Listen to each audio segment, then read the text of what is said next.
La lluvia golpeaba el parabrisas del viejo Seat Córdoba, un ritmo monótono y pesado que intentaba ahogar el zumbido apenas perceptible del motor al ralentí. Leo, o como lo conocían en los círculos donde su nombre real no era más que un eco lejano, el silencioso, aspiró profundamente el humo de su cigarrillo, dejando que el nicotina quemara un poco el borde de su garganta. El olor a tabaco barato se mezclaba con el de metal frío y la humedad de la noche madrileña, una combinación que se había grabado a fuego en su memoria como el perfume del riesgo. Eran las 3 de la madrugada en un callejón sin nombre, una hendidura oscura que se abría en la calle de Toledo, cerca de la puerta de Toledo, donde los adoquines brillaban con un reflejo aceitoso bajo la parpadeante luz de un farol. La luz anaranjada apenas penetraba la cortina de agua, envolviendo el mundo en un sudario grisáceo y opresivo. El silencio, a pesar de la lluvia, era pesado, un manto que se posaba sobre él. Había una tensión en el aire, una vibración casi imperceptible que no venía del motor, sino de la expectativa, de ese hilo invisible que conectaba su pequeña y aparentemente insignificante tarea con algo mucho más grande, algo que apenas empezaba a intuir. Su encargo era simple: recoger un paquete digital, para ser exactos. No era la primera vez. Durante años, el silencioso había sido el fantasma perfecto, un técnico brillante que se había hundido en las profundidades de la red oscura tras un desliz universitario. Había encontrado su nicho en el bajo mundo, haciendo trabajos de extracción y entrega de datos para aquellos que valoraban la discreción por encima de todo. Su habilidad para moverse sin dejar rastro, para ser una sombra eficiente en el laberinto de la información, lo había hecho valioso. Pero también lo había convertido en un eslabón, y los eslabones tarde o temprano acaban arrastrados por la cadena. Esperaba. El pitido de su teléfono encriptado, un modelo modificado, rompió la quietud. No era una llamada, sino una notificación. Ventana abierta. Punto de entrega activado. 5 minutos. Miró el reloj del salpicadero, la hora digital brillando con un verde fosforescente. 3:07. Ajustó la capucha de su chaqueta impermeable, el tejido sintético crujiendo. No llevaba armas. Nunca las llevaba. Su única defensa era su invisibilidad, su capacidad para anticipar y desaparecer. Se deslizó fuera del coche, el frío calándole los huesos al instante. El agua golpeaba el suelo, salpicándole los bajos del pantalón. Caminó por el callejón, buscando el punto marcado. Un viejo buzón de correos empotrado en la pared de piedra de un edificio decrépito, su pintura verde musgo casi desprendida. Metió la mano en la abertura del buzón, tanteando en la oscuridad. Sus dedos rozaron un objeto pequeño y liso. Lo extrajo. Era un microchip, no más grande que su uña, sellado al vacío en una bolsita de plástico. El corazón le latió con un golpe sordo. Este no era un disco duro externo, ni una memoria USB. Era diminuto, casi imperceptible, y eso significaba que la información que contenía era extremadamente sensible, o que quien la transportaba quería que fuera imposible de rastrear. Lo guardó en un bolsillo interior de su chaqueta, un compartimento oculto que había cosido él mismo. Regresó al coche, el frío de la lluvia contrastando con el calor de su propia ansiedad. Tenía que entregar el chip en 20 minutos.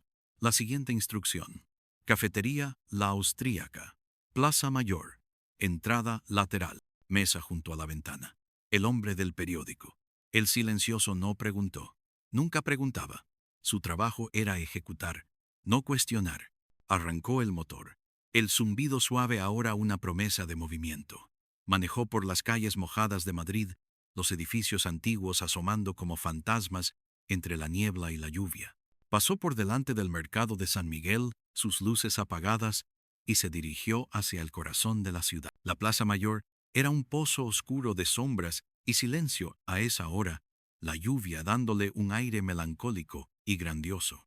Estacionó el coche a unas calles de distancia, en la calle Mayor, en una zona menos expuesta, y caminó el resto del trayecto. La cafetería La Austríaca era una institución, y aunque a esa hora debería estar cerrada, La entrada lateral, como la conocían, era un acceso discreto para reuniones nocturnas. El olor a café y bollería vieja se filtraba por la rendija de la... Al entrar, el aire se hizo más cálido, más denso, cargado con el rastro de incontables conversaciones secretas. Un hombre robusto, con una barba canosa y unos ojos sagaces que se ocultaban tras unas gafas de montura fina, levantó la vista de un periódico.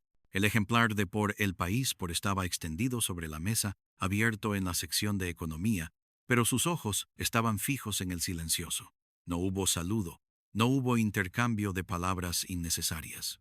El silencioso se sentó frente a la mesa, de mármol frío, se sentía aún más helada bajo sus dedos. Deslizó el paquete de microchip por debajo del periódico. El hombre lo recogió con la misma furtividad. Sus dedos, gruesos y curtidos, eran sorprendentemente delicados al manejar el diminuto objeto. Un escalofrío recorrió la espalda del silencioso. El hombre no dijo nada, simplemente asintió, una vez, un movimiento casi imperceptible. Pero en ese asentimiento, el silencioso sintió un peso, una confirmación tácita de que el contenido del chip era de suma importancia, una importancia que trascendía las pequeñas transacciones habituales. El hombre se puso de pie, su silla rasgando el suelo con un chillido sordo. Antes de marcharse, dejó caer una frase, con la voz grave y rasposa, casi un murmullo que se perdía en el eco de la sala. Buen trabajo, silencioso. El conserje te tiene en estima. Te llamarán para algo más grande, mucho más grande. La puerta se cerró detrás del hombre, dejándole solo en la penumbra de la cafetería, el olor a café rancio y el murmullo de la lluvia los únicos compañeros. El conserje. El nombre le produjo un escalofrío más intenso que el frío de la calle. Era la leyenda urbana del bajo mundo madrileño, el arquitecto silencioso detrás del imperio del juego clandestino y la corrupción política. Un hombre que se movía entre las sombras del poder manejando hilos invisibles. Que el conserje supiera de su existencia, y más aún, que lo tuviera en estima, significaba que su anonimato se había desvanecido. Ya no era un fantasma. Era una pieza más en el tablero de ajedrez de un jugador implacable.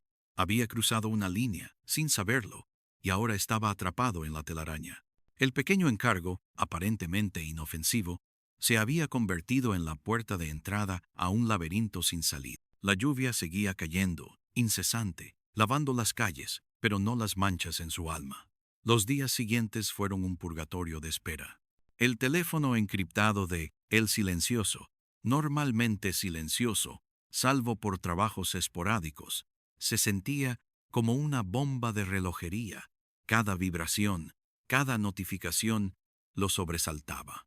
Sabía que la llamada de El Conserje llegaría, y cuando llegara no sería una invitación, sino una orden que no podría rechazar. La tensión se acumulaba en su pecho, una piedra fría que lo oprimía.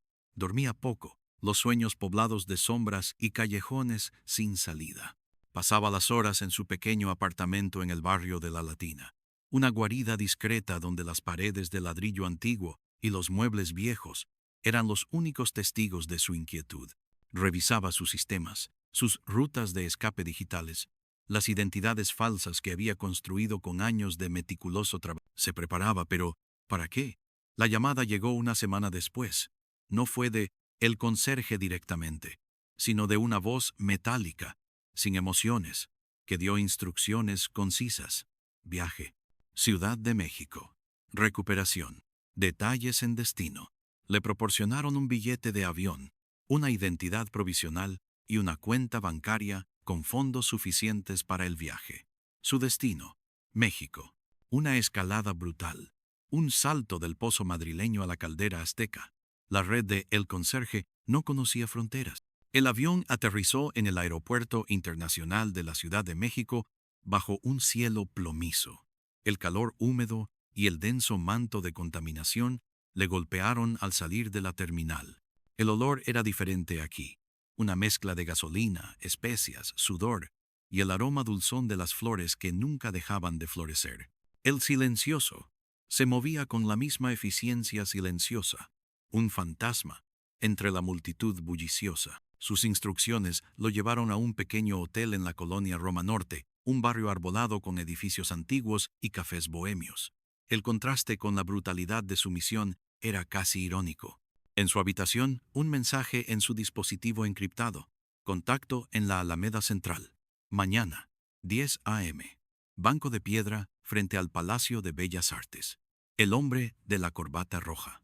Él tiene los detalles. El Palacio de Bellas Artes se alzaba majestuoso bajo el sol de la mañana, su cúpula de mármol resplandeciendo con una belleza imponente. El silencioso se sentó en el banco de piedra, fingiendo leer un periódico local. Sus ojos escanearon la multitud, el ir y venir de la gente, los vendedores ambulantes ofreciendo sus mercancías, el murmullo constante de la gran ciudad. A la hora señalada, un hombre de mediana edad, con un traje impecable a pesar del calor y una llamativa corbata roja que parecía un faro en la multitud, se sentó a su lado. No hubo miradas de reconocimiento, solo un movimiento sutil de la cabeza. El hombre de la corbata roja le entregó un pequeño sobre. Dentro, un disco USB cifrado y un mapa con una dirección. El objetivo es un libro, un ledger. Está en una caja fuerte en la residencia de El Halcón, calle de Puebla 180 y 2, Colonia Roma. Tienes 48 horas. El Halcón es un antiguo colaborador de El Conserje, ahora un traidor. Ha estado negociando con otra facción, filtrando información sobre las operaciones de juego clandestino y los pagos a ciertos políticos. El ledger contiene los nombres, las fechas y los montos. Es crucial que el conserje lo tenga. El silencioso escuchó, la tensión acumulándose. Esto no era solo una recuperación de datos, era un golpe de Estado dentro de una red criminal, un movimiento que afectaría directamente el equilibrio de poder y, por extensión, la política local. El hombre de la corbata roja añadió, con una frialdad escalofriante, si el halcón está allí, no dejes testigos. Desaparece sin dejar rastro. La información es más importante que su vida, pero su silencio es vital. ¿Y si no está?, preguntó el silencioso. Su voz apenas un susurro. Entonces el libro es lo único que importa. ¿Y tú? La implicación era clara. Fallar no era una opción. El silencioso asintió. La adrenalina empezaba a bombear en sus venas.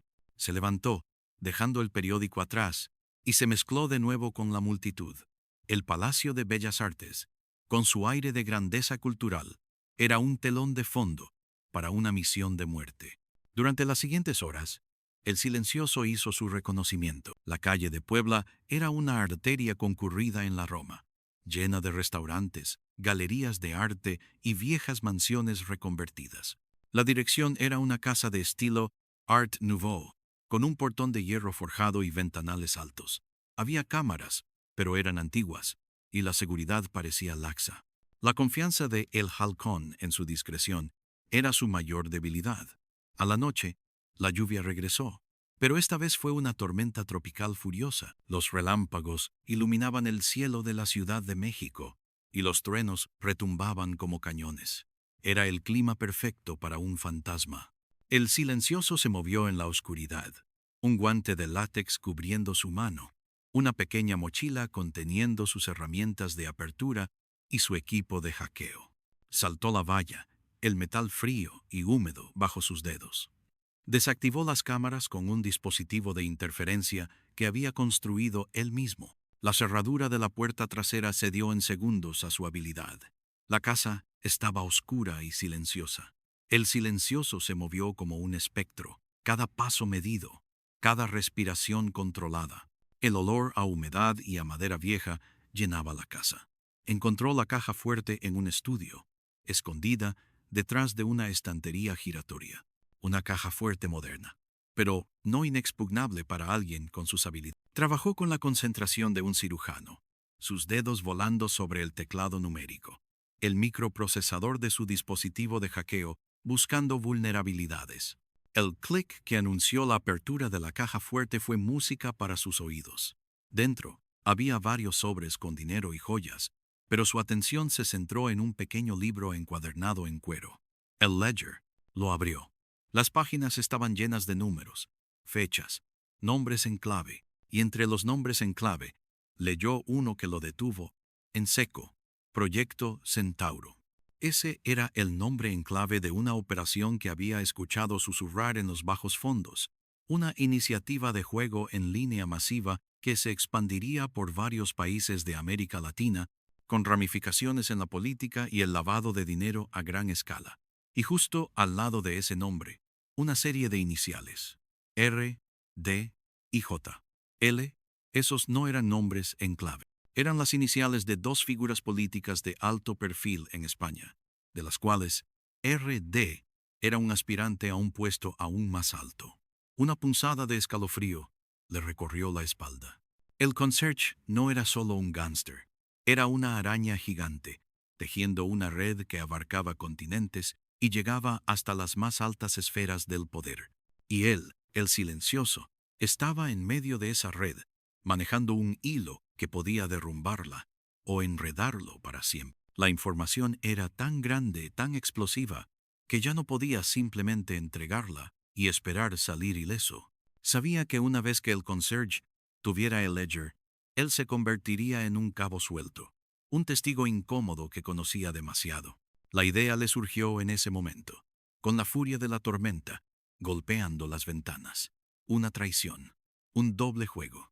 Si la información era su moneda, tenía que usarla para comprar su propia libertad, no para afianzar el poder de su verdugo. Hizo una copia digital del ledger en un microchip que había traído.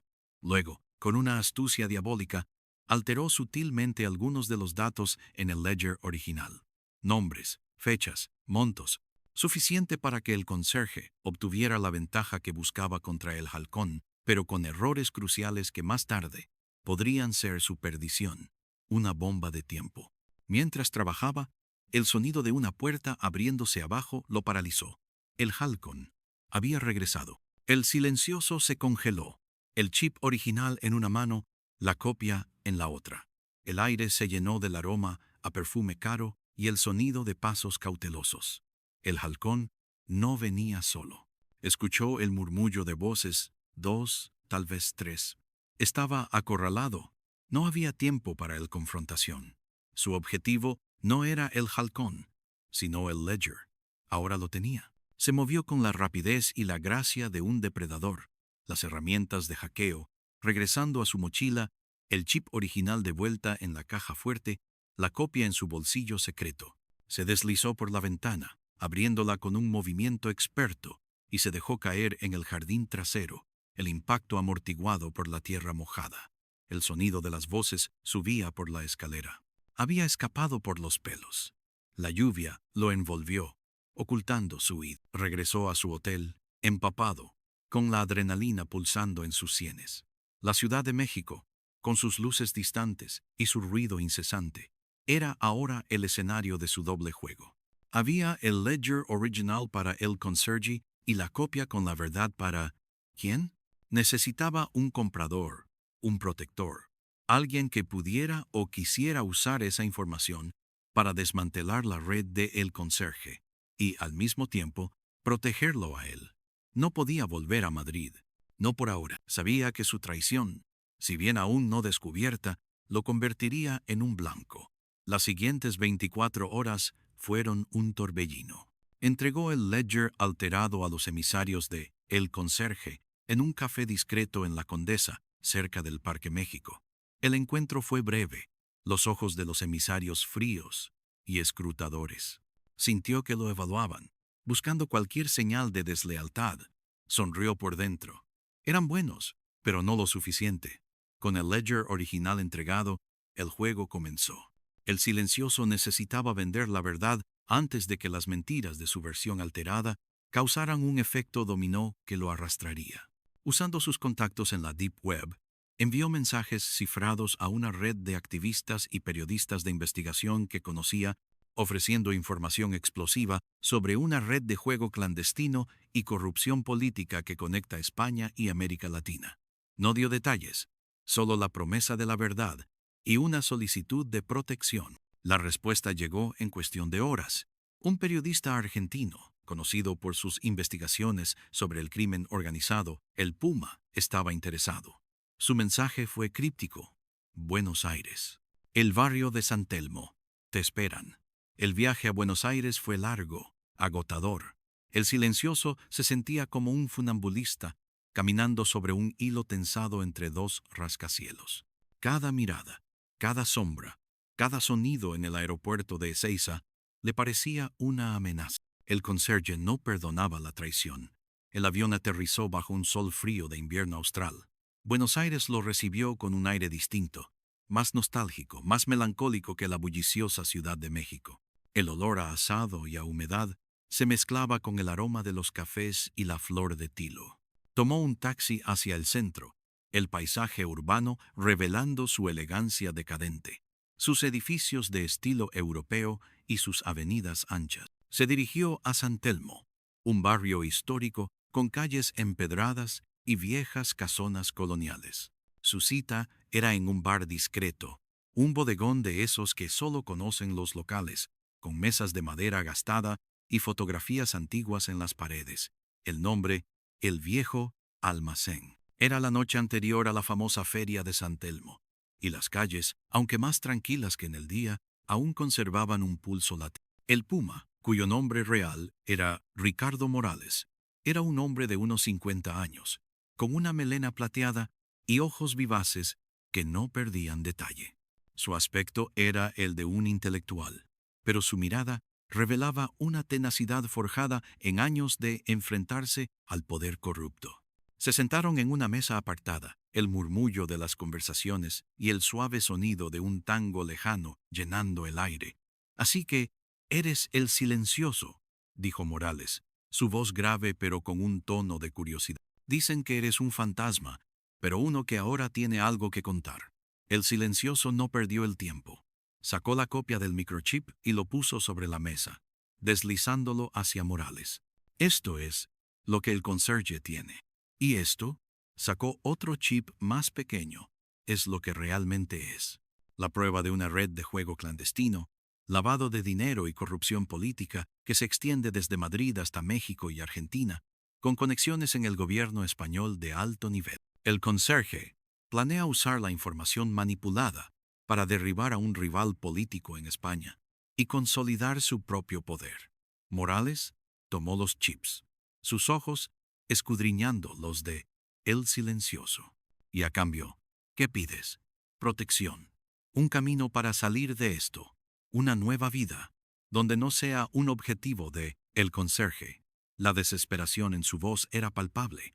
Morales asintió lentamente. Entiendo. Esto es grande, silencioso. Muy grande. Si es verdad, podría sacudir a varios gobiernos, pero el conserje no se lo tomará bien. Una vez que esto salga a la luz, serás el hombre más buscado por ellos. Y nosotros, si te protegemos, también lo seremos. Ya soy el hombre más buscado, replicó el silencioso, una amargura en su tono. Desde el momento en que el conserje me dijo que tenía su estima, supe que estaba muerto. Solo estoy eligiendo cómo quiero morir. La conversación se extendió durante horas. Morales, con la ayuda de un técnico de confianza, verificó la información en los chips. La verdad era más cruda y más vasta de lo que el silencioso había imaginado. Las conexiones políticas, los bancos implicados, las cifras astronómicas de dinero negro. El alcance de la operación era global. El proyecto Centauro era una hidra con muchas cabezas.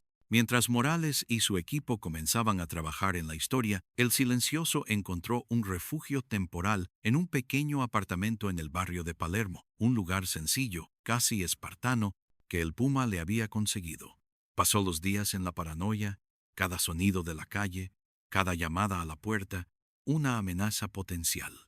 Sabía que la bomba estaba a punto de explotar, y el retroceso lo alcanzaría. La explosión no se hizo esperar.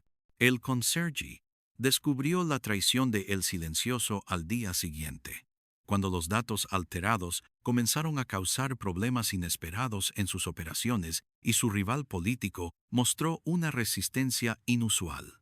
El Silencioso había subestimado la velocidad de su red. Un contacto de Morales en el gobierno español les advirtió: el conserje ha movilizado a todos sus recursos. Ha puesto un precio a la cabeza de El Silencioso, que puede comprar un pequeño país. Está furioso. Sabe que hay un topo. Sabe que fue ese hombre. La persecución comenzó en serio. Los hombres de El Conserje no eran matones de calle. Eran profesionales, ex militares, agentes de inteligencia corruptos, fantasmas como él, pero del otro lado. El Silencioso tuvo que huir de Palermo de madrugada, dejando todo atrás. Apenas escapó de un intento de secuestro, sus habilidades para la evasión puestas a prueba al máximo. El coche que le había conseguido Morales explotó minutos después de que él saliera de él, una señal clara de la implacabilidad de El Conserje. Se refugió en la feria de San Telmo, el domingo. La feria era un laberinto de puestos, artistas callejeros y miles de personas. El aroma a choripán, empanadas y artesanía barata llenaba el aire. La música de los bandoneones y las voces de los vendedores creaban una cacofonía ensordecedora. Era el caos perfecto para desaparecer o para ser engullido. El Silencioso, con la capucha baja y el rostro oculto, se mezcló con la multitud, sus ojos escaneando constantemente. La paranoia era un zumbido constante en su cabeza. Vio la primera señal: un hombre con un tatuaje tribal en el cuello, demasiado corpulento para ser un turista casual, sus ojos inquietos, buscando. Luego, otro, más discreto, con un traje oscuro a pesar del calor. Estaban cerrando el cerco. No podía contactar a Morales. Su teléfono había sido destruido. Estaba solo, en una ciudad extraña, rodeado de enemigos invisibles. Caminó por la defensa, una de las calles principales de la feria, el ruido de la gente un escudo y una trampa. Sabía que no podía seguir huyendo así. Necesitaba un plan. Se metió por una calle lateral, empedrada y más oscura, flanqueada por antiguas casonas. El olor a humedad y moho era fuerte. Escuchó un pitido sutil, una señal que solo él podía. Venía de un pequeño dispositivo de rastreo que se había implantado años atrás, una medida desesperada para una eventualidad como esta. No le estaban rastreando por el teléfono, lo estaban rastreando a él. El dispositivo estaba bajo su piel, en su antebrazo. Era el fin. Corrió. La adrenalina le dio un último empujón. Entró en un pasillo estrecho entre dos edificios, un atajo que conocía de sus días de reconocimiento. El sonido de pasos acelerados detrás de él lo habían visto. Lo habían acorralado. Salió a una pequeña plaza, el patio del zaguán, un rincón encantador con un viejo ficus y una fuente. Pero para el Silencioso era el Coliseo. 3 hombres bloquearon la salida: el de la barba tribal, otro con un pañuelo de seda y una sonrisa cruel, y un tercero, el que parecía ser el líder, con unos ojos fríos y penetrantes que le recordaron a los del hombre de la cafetería la austríaca. No era el conserje, pero era uno de los suyos. El Silencioso, dijo el líder, su voz tranquila, casi aburrida. Has causado muchos problemas. El conserje no está contento. El Silencioso no respondió. Sabía que no había negociación, no había salida. Su único objetivo ahora era asegurarse de que la información que le había dado a Morales fuera publicada. Tenía que ganarles tiempo. La historia ya está en camino, dijo, su voz ronca. El mundo sabrá lo que hizo el conserje. La sonrisa del hombre del pañuelo se ensanchó. Los secretos siempre tienen un precio, y el tuyo es alto, pero la verdad es flexible. Fue entonces cuando la feria de San Telmo se convirtió en el escenario de su último acto. Un grito, un tumulto, un estallido de violencia. El Silencioso no era un luchador, pero era rápido, astuto. Se lanzó contra el hombre más cercano, utilizando el impulso del impacto para crear una distracción. Se zambulló en la multitud, las personas gritando, empujándose. Los hombres de El Conserje lo siguieron, abriéndose paso a la fuerza. La persecución lo llevó por los puestos de la feria, derribando mesas, provocando un caos. Tropezó, cayó, se levantó, sintió un golpe seco en la espalda, un dolor agudo que le recorrió el costado. Una navaja. Había sido alcanzado. La sangre comenzó a empapar su ropa. Su mente trabajaba a la velocidad de la luz. Necesitaba un lugar donde pudiera desaparecer por completo, al menos para comprar un poco de... Vio una entrada lateral a un edificio antiguo, una especie de almacén abandonado que había notado en su reconocimiento. Corrió hacia allí. La respiración superficial, el dolor insoportable. Entró en la oscuridad del almacén. El aire era denso, cargado con el olor a humedad, polvo y el dulce aroma de la decadencia. Vigas de madera, cajas apiladas, sombras danzando en la penumbra. Los pasos de sus perseguidores resonaron al entrar. Estaba atrapado, pero también ellos lo estaban. En un último acto de desesperación, sacó un pequeño dispositivo de su bolsillo, algo que había construido en sus noches de paranoia. No era un arma, sino un dispositivo de interrupción. Si se activaba correctamente, podía generar una onda electromagnética que inutilizaría cualquier dispositivo electrónico en un radio limitado, incluyendo los de rastreo, incluyendo los suyos. Sabía que no sobreviviría a esto. La herida sangraba profusamente, pero podía morir en sus propios términos. Podía asegurarse de que el conserje no ganara, no del todo. Escuchó las voces acercarse, las linternas de sus perseguidores cortando la oscuridad. Vio un haz de luz apuntarle. Ya no había dónde esconderse. Estaba de pie, su espalda contra una pared fría de ladrillo. Se acabó, silencioso, dijo la voz del líder. El silencioso miró a los tres hombres, sus rostros tensos, sus armas desenfundadas. Una sonrisa amarga apareció en sus labios. No era una sonrisa de triunfo, sino de resignación y de venganza. Quizás para mí, murmuró, pero para ustedes apenas empieza. Activó el dispositivo. Un zumbido agudo, casi imperceptible, llenó el aire, seguido de un destello azulado. Las linternas de los hombres parpadearon y se apagaron. Sus propios dispositivos de comunicación se silenciaron. Y el rastreador bajo su piel, la última atadura del conserje a él, también se apagó, cortando el hilo invisible. La oscuridad se hizo total, densa, opresiva. Los disparos resonaron en el almacén, secos, brutales, desgarrando la tela del silencio. El silencioso se desplomó. El dolor lo consumió, pero con una última punzada de conciencia, supo que lo había logrado. Los había cegado, incluso si solo fuera por unos segundos, suficiente para que no supieran su paradero exacto, para que no pudieran recuperar la copia del chip, para que la historia siguiera su curso. Su cuerpo cayó al suelo, el impacto amortiguado por el polvo y los escombros. La sangre se extendía, formando una mancha oscura en la tierra. La respiración se le hizo más lenta, más errática. Mientras la vida se desvanecía, sus ojos se fijaron en un pequeño rayo de luz que se filtraba por una rendija en el techo, un faro distante en la oscuridad. Pensó en la lluvia en Madrid, en el calor de Ciudad de México, en el tango en Buenos Aires. Cada lugar, un paso en su inexorable descenso. El precio había sido su... Pero la noticia, la verdadera noticia que había entregado a Ricardo Morales, el Puma, ya estaba en las prensas.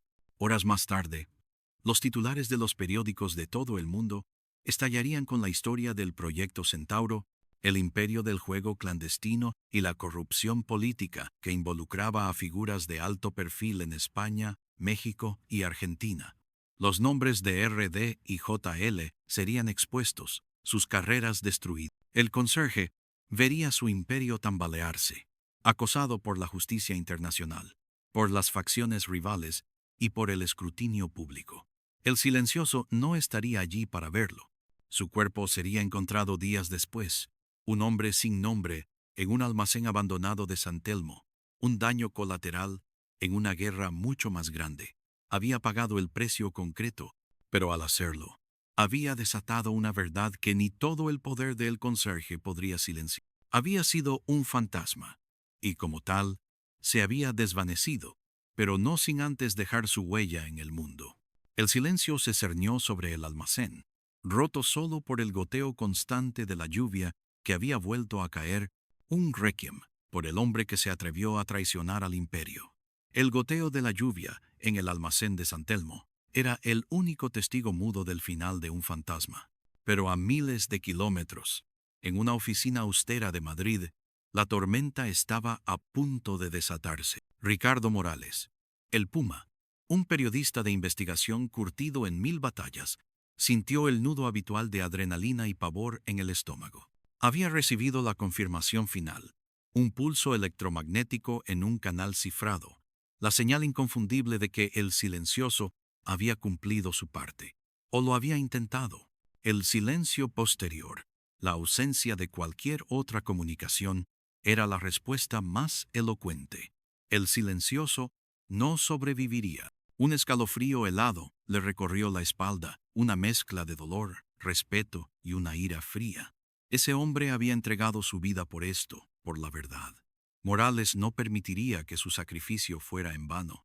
Delante de él, en una pantalla encriptada que emitía un tenue resplandor azul, parpadeaban los archivos, documentos, audios, registros financieros, videos, fotografías, las pruebas irrefutables que el silencioso había logrado extraer y que, a través de una compleja y meticulosa red de servidores anónimos y correos cifrados, habían llegado a las manos de Ricardo.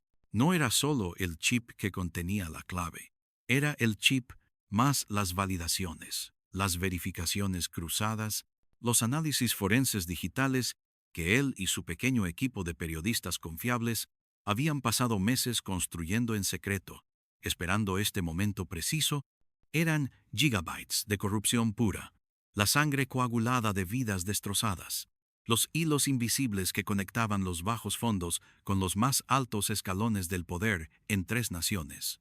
Proyecto Centauro, un nombre en clave que sonaba a mitología, pero que era la cruel y sucia realidad. Con un suspiro profundo, que parecía llevar el peso de la responsabilidad del mundo, Morales pulsó enviar. No fue un solo envío, fue una descarga coordinada, un diluvio digital que en cuestión de segundos comenzó a inundar las redacciones de periódicos independientes, cadenas de televisión comprometidas con la verdad, blogs de investigación y grupos de activistas digitales en España, México y Argentina. No había un solo punto de fallo. La información se había replicado y distribuido de tal manera que una vez liberada, sería absolutamente imposible de controlar. Era una marea imparable, un tsunami de verdad que se cernía sobre el imperio de la mentira. Los primeros ecos llegaron en forma de murmullos apenas perceptibles, como las primeras gotas de una lluvia torrencial. Un correo electrónico anónimo con un archivo adjunto, que prometía la historia del siglo, llegó a la bandeja de entrada de un editor en Por el Clarín, en Buenos Aires. Una llamada telefónica a un escéptico jefe de noticias en Televisa en Ciudad de México contenía una frase clave que resonaría en su memoria y que lo impulsaría a abrir un archivo cifrado. Luego, los murmullos se convirtieron en gritos atónitos. Las primeras confirmaciones internas se sucedieron. Un joven periodista en la capital argentina abrió un archivo de audio que revelaba una conversación escalofriante entre un influyente político de su país y un capo del juego, discutiendo cifras y favores a cambio de permisos de construcción para casinos. En Ciudad de México, otro equipo encontró documentos bancarios que vinculaban directamente a un gobernador en funciones con una intrincada red de lavado de dinero a través de empresas fachada de juego. Y en Madrid, la redacción de Por el Confidente, el periódico de Morales, se iluminó con la imagen de un esquema detallado que ilustraba el entramado de sobornos y tráfico de influencias que conectaba a un ministro español con el imperio global de El Conserje. A la hora del almuerzo en Madrid, cuando los teléfonos celulares de los políticos y empresarios de alto perfil empezaron a vibrar con las primeras alertas de noticias urgentes, el mundo aún no entendía la magnitud del cataclismo que se avecinaba, pero para el atardecer, la explosión era innegable, apocalíptica. Los titulares de última hora comenzaron a desplazar cualquier otra noticia en los medios de comunicación de masas. Exclusiva bomba. Proyecto Centauro. La mafia transnacional del juego que rompe los cimientos de 3 naciones. Cae el velo. Revelada la red de corrupción política y empresarial sin precedentes. Nombres y apellidos. Los poderosos implicados en el escándalo que sacude España, México y Argentina. Los nombres de R, D, y J.L. Hasta entonces, figuras intocables, pilares de sus respectivos círculos de poder, aparecieron en negrita, destacados con una precisión brutal, una estocada directa al corazón de su reputación. Ricardo Delgado, ministro de Hacienda en España, una figura ascendente en el partido gobernante, con ambiciones de llegar a la presidencia, vio su impecable y cuidadosamente construida reputación desmoronarse en cuestión de minutos. Las llamadas a su despacho se multiplicaron sin descanso. Las peticiones de dimisión llovieron desde la oposición y, lo más preocupante, desde dentro de su propio partido. La imagen que lo mostraba en una cena privada con el conserje, obtenida de una cámara de seguridad oculta por el silencioso en un restaurante exclusivo, se volvió viral en cuestión de segundos, acompañada de millones de comentarios de indignación. José Luis Mendoza, mágnate inmobiliario y financiero mexicano, cuya vasta influencia se extendía hasta la mismísima Casa de Gobierno y que controlaba consorcios que valían miles de millones, vio como sus acciones en bolsa se desplomaban como un castillo de naipes. Sus socios, antes leales y obsequiosos, comenzaron a desertar, sus líneas telefónicas a enmudecer, salvo por las insistentes llamadas de la prensa y las amenazas veladas de antiguos aliados que ahora buscaban protegerse. El mundo político y financiero de los tres países entró en una fase de pánico colectivo que rozaba la histeria. Ministros, diputados, senadores, gobernadores, alcaldes, directores de empresas, todos aquellos que habían rozado de alguna manera el gigantesco y tenebroso entramado de Proyecto Centauro, sintieron el frío aliento del desastre. Los teléfonos sonaban sin cesar en los despachos oficiales, en las mansiones de lujo, en los clubes privados donde se fraguaban los negocios más oscuros y sucios. La paranoia se instaló como una epidemia, propagándose a la velocidad de la luz. ¿Quién había hablado? ¿Cuánta información se había filtrado exactamente? ¿Estaban ellos también en la lista de los expuestos? Las caras en los noticieros reflejaban una mezcla de horror, indignación y un miedo palpable. Mientras tanto, en un búnker subterráneo de alta seguridad, excavado bajo una ostentosa estancia, en las afueras de Buenos Aires, el hombre conocido como el conserje recibía la noticia que amenazaba con derrumbar su vida. Estaba en medio de una partida de póker de altas apuestas con sus más fieles y veteranos lugartenientes, el aire cargado de humo de puros cubanos y el tintineo de fichas, cuando su teléfono, un modelo especial, con cifrado militar de última generación, vibró con una alerta roja, urgente y ominosa.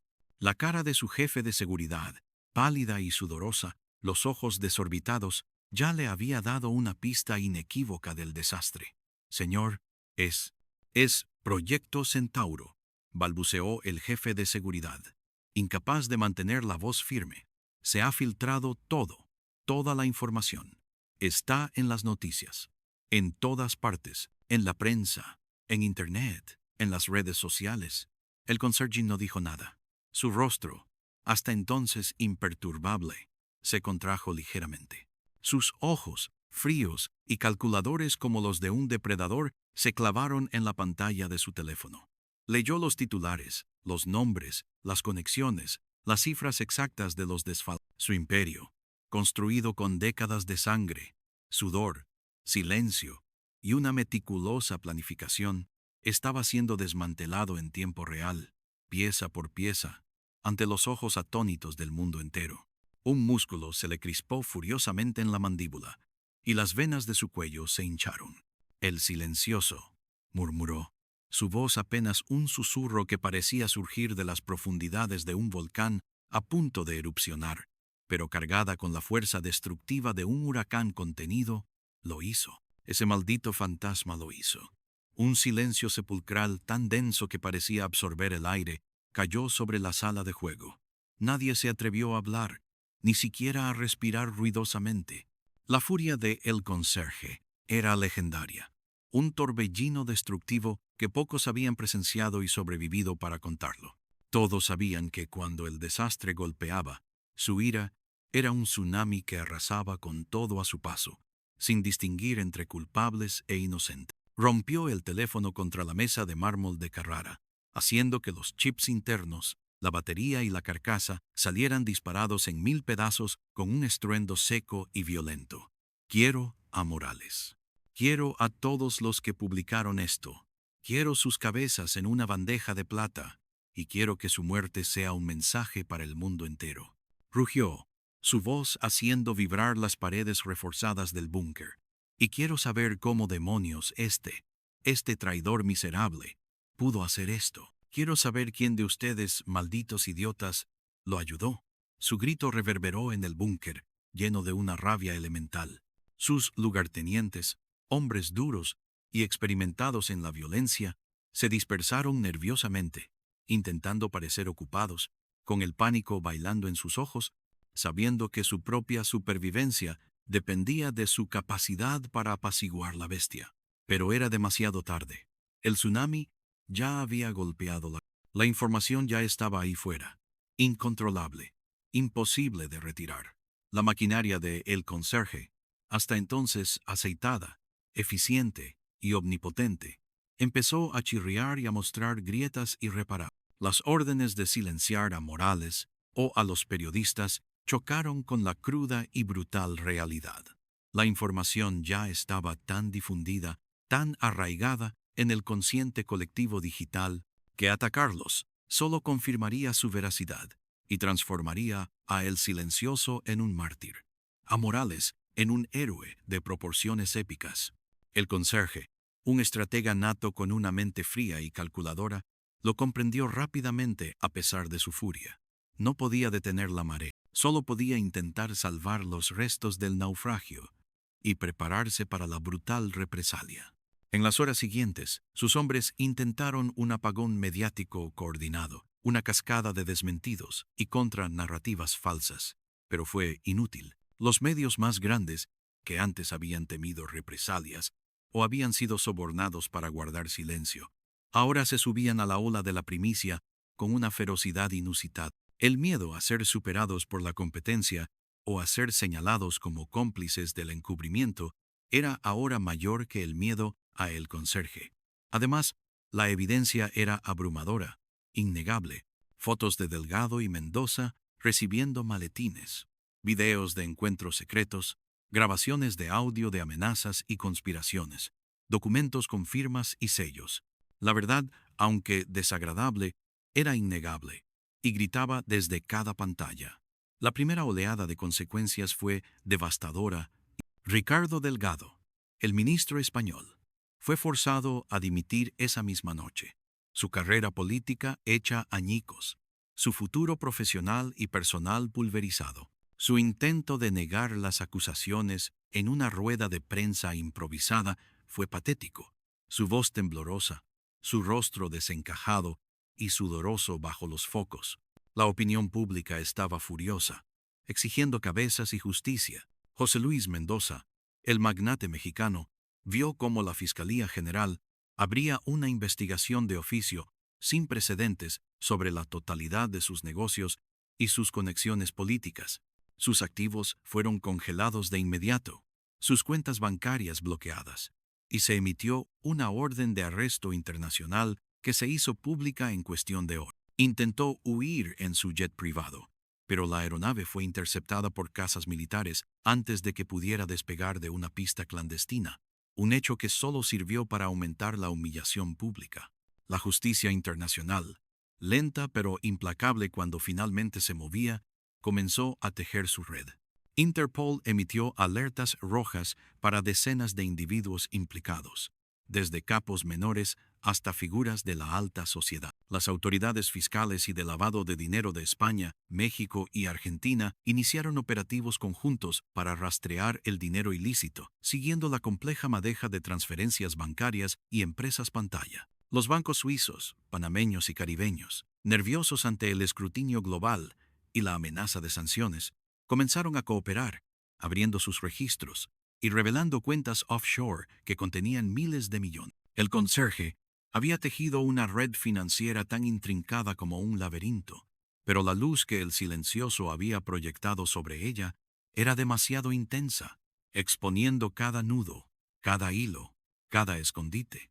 En el submundo criminal, la noticia de la caída de Proyecto Centauro fue recibida con una mezcla volátil de sorpresa, euforia desmedida y un hambre voraz por el poder. Las facciones rivales, que durante años habían operado bajo la sombra asfixiante y el control férreo de El Conserje, vieron una oportunidad de oro, un festín de carroña. La Pax Conserje, la precaria paz impuesta por su dominio indiscutible, se rompió en 1000 pedazos, disolviéndose en un baño de sangre. En las calles oscuras de Buenos Aires, en los barrios marginales de Guadalajara, en los muelles de Valencia, los ajustes de cuentas comenzaron casi de inmediato. Pequeños narcos, capos locales y bandas menores, que antes pagaban un diezmo extorsivo a El Conserje por protección y permiso para operar, ahora se negaban a someterse. Las guerras por el control de territorios de juego ilegal, de rutas de contrabando de drogas y armas, de redes de prostitución y extorsión, se reanudaron con una brutalidad renovada y una sed de sangre que parecía insaciable. El vacío de poder era inmenso, y la lucha por llenarlo prometía ser una carnicería sin piedad. El conserje, acorralado en su búnker, sintió cómo su imperio se derrumbaba a su alrededor, como un edificio minado que explota desde sus cimientos. No había estado tan expuesto, tan vulnerable, en décadas.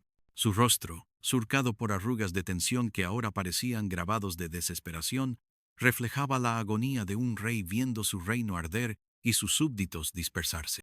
A sus hombres más leales, que quedaban ya pocos, les ordenó proteger los activos que aún podían ser salvados, trasladar dinero, borrar servidores, destruir documentos, pero era como intentar vaciar el océano con un cubo perforado. El daño era demasiado extenso, la hemorragia imparable. ¿Y Morales? Preguntó. Su voz, ahora, un silbido helado, cargado de... ¿Lo han encontrado? Ha desaparecido, señor, respondió uno de sus hombres, un joven sicario llamado Marco, con la mirada fija en el suelo, temblando visiblemente a pesar de su reputación. Se ha refugiado en algún lugar seguro. Su equipo de seguridad es formidable. Rastreamos algunas de sus comunicaciones, pero son imposibles de penetrar. El conserje apretó los puños hasta que sus nudillos se pusieron blancos.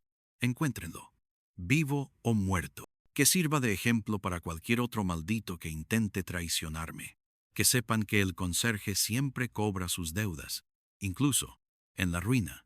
Sabía que su reputación, su aura de invencibilidad y temor estaba en juego. Si no podía vengarse, su poder se desvanecería aún más rápido que el humo de un cigarro. Pero Ricardo Morales era un fantasma por derecho propio, un espectro en la era digital. Anticipando la inevitable y brutal respuesta de El Conserje, había desaparecido en la red de casas de seguridad y escondites que había establecido a lo largo de los años en varios países. Desde un lugar anónimo y constantemente cambiante, seguía orquestando la diseminación de la información, liberando nuevas capas de detalles, nuevas pruebas irrefutables que mantenían la historia viva y el escrutinio público en su punto álgido. No tenía miedo, o al menos no mostraba tenerlo. La muerte de El Silencioso le había infundido una resolución de acero, un propósito inquebrantable. Haría justicia, por ambos, por la verdad, por las víctimas. Los días se convirtieron en semanas, y la historia de Proyecto Centauro no se diluyó, ni fue olvidada por el bombardeo de nuevas noticias. Al contrario, se profundizó, se hizo más compleja y más aterradora. Las investigaciones judiciales comenzaron a desenterrar capas de corrupción que iban mucho más allá del juego ilegal y el lavado de dinero. Surgieron conexiones con el tráfico de armas a gran escala, la trata de personas en varias redes internacionales y el financiamiento de campañas políticas en toda América Latina y Europa. Las implicaciones se extendieron a otros países europeos y latinoamericanos, revelando un cáncer global. El conserje no era solo un capo del juego, era el epicentro de una vasta y tentacular red criminal que había manipulado gobiernos, economías y vidas humanas durante años, con una impunidad asombrosa. La búsqueda del cuerpo de El Silencioso se convirtió en una tarea secundaria para las autoridades, un mero apéndice de la investigación principal que consumía todos los recursos. Días después de la filtración masiva, el 25 de septiembre, Un grupo de niños jugando a la pelota en un terreno baldío adyacente al viejo almacén de San Telmo descubrió el olor nauseabundo. La policía llegó, y el cuerpo, oculto entre cajas podridas y escombros, fue encontrado. No tenía identificación aparente. Era solo un hombre más, herido mortalmente por una navaja, envuelto en el misterio. Los medios lo mencionaron brevemente como un posible ajuste de cuentas o una víctima de la violencia en el barrio, sin tener la más mínima idea de la magnitud del impacto que ese hombre, anónimo y olvidado, había desatado. Para la mayoría era un don nadie. Para el conserje era el traidor que lo había derribado. Para Ricardo Morales era el mártir silencioso, el eco de una promesa cumplida a un coste incalculable. En las sombras de la política, la revelación del Proyecto Centauro provocó una purga masiva, un auténtico terremoto que redefinió el panorama político. Partidos enteros se vieron obligados a expulsar a miembros de alto rango, a organizar comisiones de investigación internas y a prometer una transparencia radical para intentar recuperar algo de la confianza. La credibilidad del público en las instituciones democráticas se había desplomado a niveles históricos, generando un descontento social generalizado. En España, las elecciones anticipadas se volvieron una posibilidad real e inminente, con el gobierno tambaleándose bajo el peso insoportable del escándalo. En México, la lucha contra la corrupción se convirtió en la principal promesa de cada político en campaña, aunque muchos de ellos estaban, de alguna manera u otra, implicados en la extensa red. En Argentina, la polarización política se agudizó hasta límites insospechados, con la oposición exigiendo responsabilidades y el gobierno luchando desesperadamente por contener la hemorragia de reputación y la creciente inestabilidad. El conserje, aislado en su búnker, rodeado de unos pocos leales que ahora lo miraban con una mezcla de miedo y resentimiento, se había convertido en un blanco. No solo para la justicia, que estrechaba el cerco a su alrededor con cada nuevo arresto y cada nueva prueba irrefutable, sino también para sus antiguos aliados, que ahora lo veían como una debilidad, y lo más peligroso, para las facciones rivales que saboreaban su vulnerabilidad como lo. El imperio que había forjado con mano de hierro se estaba desmoronando, no por un asedio frontal de las fuerzas del orden, sino por una implosión cuidadosamente orquestada desde dentro por un hombre al que había subestimado de la manera más fatal posible. La derrota era amarga, pero la sed de venganza seguía ardiendo en su interior.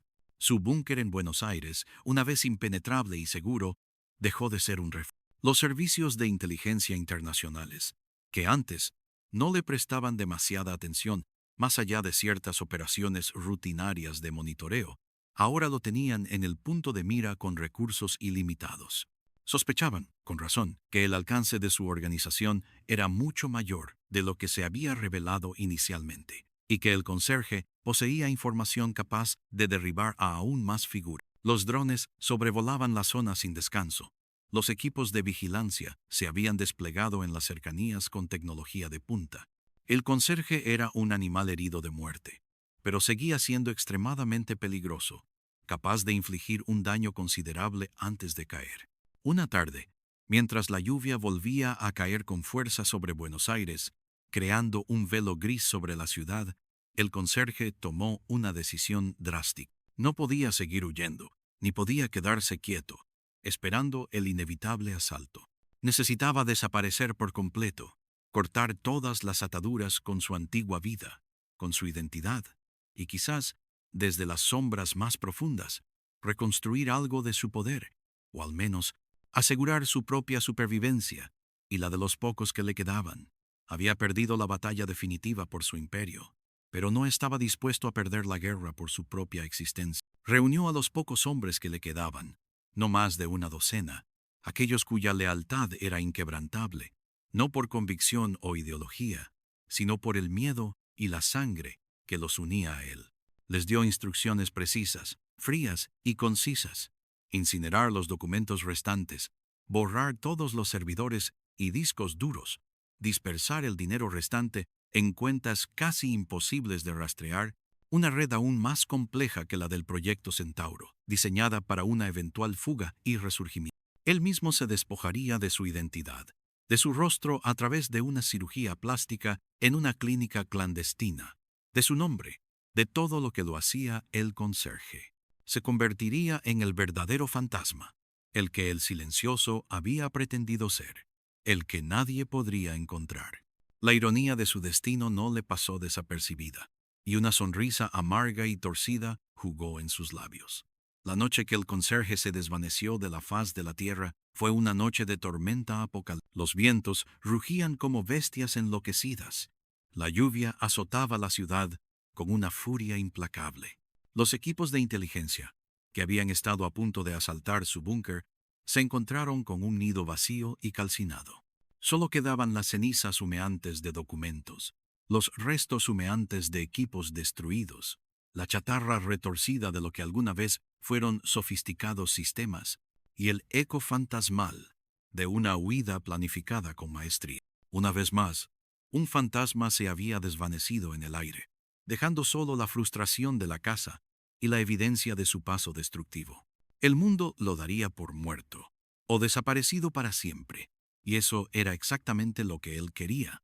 Para Ricardo Morales, la noticia de la desaparición del conserje fue agridulce, una victoria.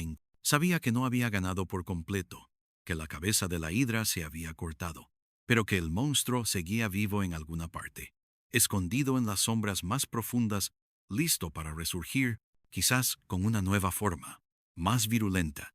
Sin embargo, el proyecto Centauro había sido desarticulado. Sus tentáculos habían sido cortados, sus figuras clave desenmascaradas y perseguidas por la ley. El silencioso había logrado su objetivo fundamental. La verdad había salido a la luz, y el imperio había caído. Morales, con su rostro más demacrado por el agotamiento, pero sus ojos brillando con una determinación renovada y una chispa inquebrantable, decidió salir de su escondite. Su trabajo no había terminado. Ahora, con el conserje fuera de juego o desaparecido, la lucha se volvía contra los restos dispersos de su organización, contra los vacíos de poder que se habían generado y que otros criminales intentaban llenar con renovada violencia. Se había convertido en una figura pública, un símbolo de la resistencia contra la corrupción, un faro de esperanza para muchos. Su vida nunca volvería a ser la misma. Sabía que siempre viviría con una espada de Damocles suspendida sobre su cabeza, una amenaza constante, pero también con la inquebrantable convicción de que había hecho lo correcto, que había honrado el sacrificio de su amigo. La investigación internacional sobre Proyecto Centauro continuó durante meses y luego años con una intensidad decreciente pero constante. Cientos de personas fueron arrestadas en diferentes países. Políticos corruptos, empresarios sin escrúpulos, policías venales, jueces comprados y sicarios sin alma. La red era vasta, profunda y retorcida. Los tribunales de Madrid, Ciudad de México y Buenos Aires se llenaron de casos. Los fiscales trabajaron horas extras y los medios de comunicación siguieron con avidez cada nuevo desarrollo, cada condena, cada revelación de los detalles más sórdidos. La historia de El Silencioso, aunque su nombre nunca fue conocido por el gran público, se convirtió en una leyenda en los círculos internos de la inteligencia, el periodismo de investigación y entre aquellos que luchaban contra el crimen organizado. El hombre que, en un último acto de sacrificio heroico, había derribado un imperio. El cuerpo de El Silencioso, después de semanas en la morgue sin ser reclamado, fue finalmente enterrado en una fosa común en un cementerio anónimo de Buenos Aires. Una pequeña placa de metal, simplemente con las letras NN, nomen necio, nombre desconocido, fue su único epitafio. No había flores, no había lamentos, no había nadie que llorara abiertamente su partida. Pero en el corazón de Ricardo Morales, su memoria permanecía viva, un fuego inextinguible que lo impulsaría a seguir luchando por la verdad, por la justicia, por un mundo más transparente. Los años que siguieron al escándalo del Proyecto Centauro fueron turbulentos, marcados por una inestabilidad sistémica. El vacío dejado por la caída de El Conserje generó una reconfiguración brutal y sangrienta del crimen organizado en la triple frontera entre España, México y Argentina. Nuevos capos emergieron, algunos más sanguinarios y ambiciosos que sus predecesores, otros más discretos y calculadores. La lucha por el poder fue una carnicería silenciosa, librada en las sombras de las ciudades, lejos de los ojos del público, dejando un rastro de cadáveres y destrucción. Pero el proyecto Centauro, tal como había sido concebido por el conserje, estaba muerto. Sus líderes habían caído, sus estructuras desmanteladas y sus tentáculos cortados. La victoria de El Silencioso no fue total ni permanente en el sentido de erradicar toda corrupción del planeta, pero fue un golpe devastador, una herida de muerte al corazón de un imperio que parecía invencible. La sociedad, sin embargo, había cambiado de forma irreversible. La revelación de la corrupción a tal escala, la comprensión de lo profundamente arraigado que estaba el mal, había generado un cinismo profundo y una desconfianza generalizada, pero también un despertar en algunos sectores. Los ciudadanos exigían mayor transparencia. Los movimientos anticorrupción ganaron una fuerza sin precedentes, y la prensa independiente, animada por el ejemplo de Morales y la memoria de El Silencioso, se atrevió a ir más lejos en sus investigaciones, a destapar nuevas verdades, a enfrentar a nuevos poderes. El silencio, ese cómplice ancestral de la impunidad y la oscuridad, se había roto, y su eco resonaba en cada. Ricardo Morales, ya un hombre maduro, con el cabello salpicado de canas, fundó una agencia de investigación periodística dedicada exclusivamente a seguir las pistas de la corrupción transnacional, una especie de legado vivo y pulsante del sacrificio de El Silencioso. Se rodeó de jóvenes talentos, intrépidos y comprometidos, que veían en él no solo a un mentor experimentado, sino a un guerrero incansable. Sabía que la lucha era infinita, que la oscuridad siempre encontraría nuevas formas de manifestarse, nuevas grietas por las que infiltrarse. Pero también sabía que la luz, una vez encendida con tanta fuerza, era muy difícil de apagar. Y El Silencioso había encendido una antorcha que ardería por mucho tiempo, iluminando los rincones más oscuros. El rastro de El Conserje nunca fue hallado. Se convirtió en una leyenda urbana, un nombre susurrado en los bajos fondos, un fantasma que había logrado escapar a la justicia y al juicio del mundo. Algunos decían que había muerto en algún rincón olvidado del mundo, de una enfermedad o a manos de un antiguo socio. Otros sostenían que vivía bajo una identidad falsa, orquestando nuevos planes y redes desde la clandestinidad más profunda, esperando el momento oportuno para resurgir. Lo cierto es que su poder nunca recuperó la magnitud que había tenido. El imperio se había disuelto, y con él, la amenaza omnipresente de su sombra se había difuminado. El pequeño dispositivo que El Silencioso había activado en el almacén de San Telmo, el que generó la onda electromagnética que lo liberó y lo condenó a la vez, fue encontrado días después por los forenses. Lo examinaron con perplejidad. Lo estudiaron en laboratorios de última generación, pero no pudieron comprender su verdadera función, ni su inmenso poder disruptivo. Lo clasificaron como un aparato electrónico artesanal, sin propósito aparente, y lo archivaron en un almacén de evidencia, donde se cubriría de polvo. Nunca supieron que ese insignificante objeto fue el detonante de una de las mayores caídas de una red criminal en la historia reciente, un último suspiro de desafío que reseteó el tablero de juego y cambió el curso de la historia. La lluvia en Madrid, el calor de Ciudad de México, el tango en Buenos Aires. Esos recuerdos fragmentados y vívidos que El Silencioso había abrazado en sus últimos momentos no eran solo el eco de lugares geográficos, sino de los nexos vitales de su lucha, los puntos cardinales de un mapa de traición y redención. Había muerto solo, anónimo, un número más en la morgue de una ciudad ajena, pero su acto final había resonado en cada una de esas latitudes, alterando el destino de miles de personas, liberando a naciones enteras de un yugo invisible. A veces, Ricardo Morales visitaba el cementerio de la Chacarita en Buenos Aires.